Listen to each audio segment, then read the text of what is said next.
परिधि और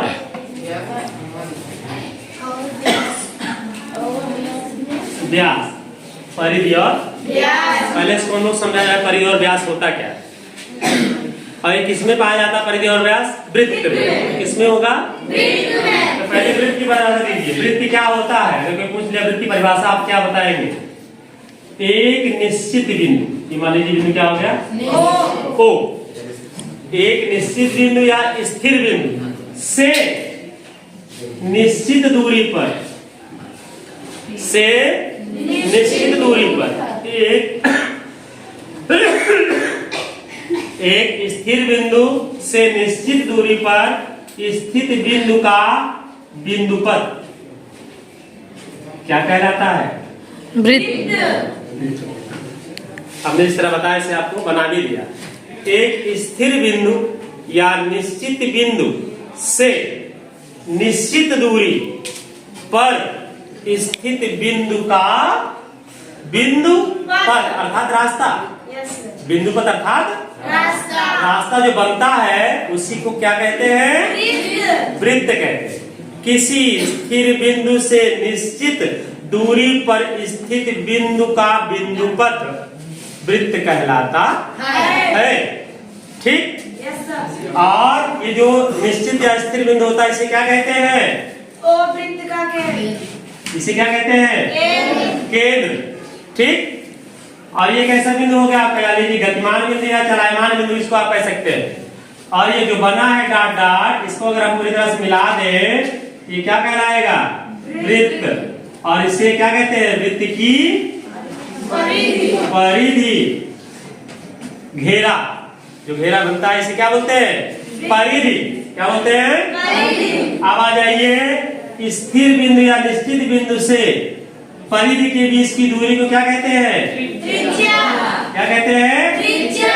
स्थिर बिंदु या निश्चित बिंदु या केंद्र से परिधि पर स्थित किसी बिंदु को मिलाने से क्या मिलती है आपको? त्रिज्या। क्या मिल गई? ध्यान दीजिएगा, त्रिज्या। ठीक। और यदि इसी त्रिज्या को पीछे बढ़ा दिया जाए से बिंदु से मिलती हुई, ये क्या बन जाएगा आपका? व्यास। अब आपको मालूम हो गया होगा त्रिज्या और व्यास में क्या संबंध है? त्रिज्या आधी है और व्यास इसी का दूना। तो यहाँ त्रिज्या बराबर क्या कहते हैं? व्यास बटे दो। जान गए ना? क्या जान गए? अच्छा, ए ओ बी और सी। देखते हैं कौन बच्चा बता लेता है। इतना बताने के बाद कौन सा बच्चा बता लेता है?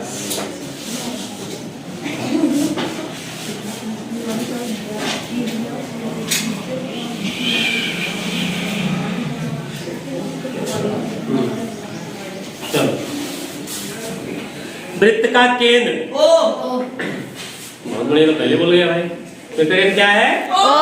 वृत्त केंद्र क्या है? केंद्र क्या है? उसका कोने वो है ओ। वो बिटिया कोने वाले ओ। अच्छा बेटा, चलो वृत्त की त्रिज्याओं के नाम अंतिमा बताएंगे। इसमें बेटा त्रिज्याएं कौन कौन सी हैं? बेटा त्रिज्याएं केंद्र से परिधि की दूरी को त्रिज्या कहते हैं।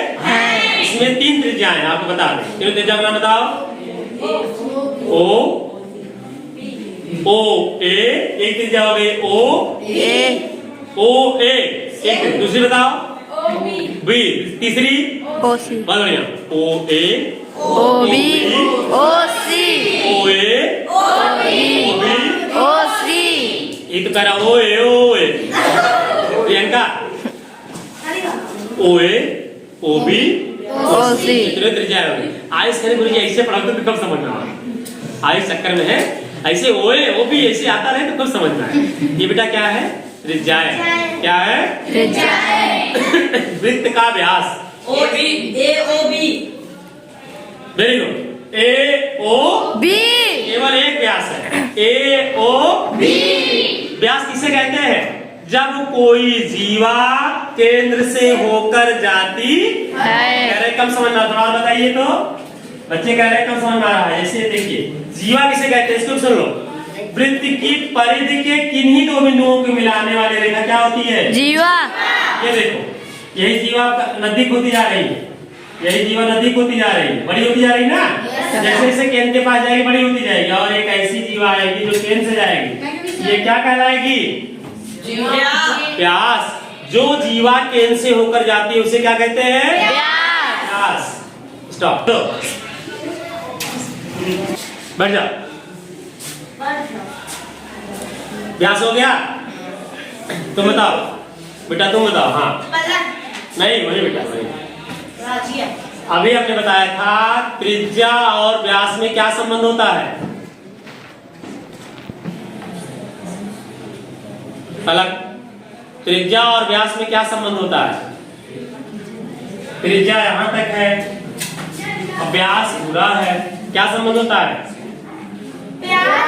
ये पूरा व्यास है, त्रिज्या है, तो त्रिज्या जो है वो व्यास की आधी होती है और व्यास दुगुना। त्रिज्या का व्यास जो होता है वो त्रिज्या का दुगुना होता है। तो व्यास बराबर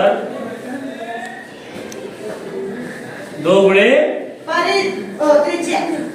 त्रिज्या, या त्रिज्या बराबर व्यास बटे 2।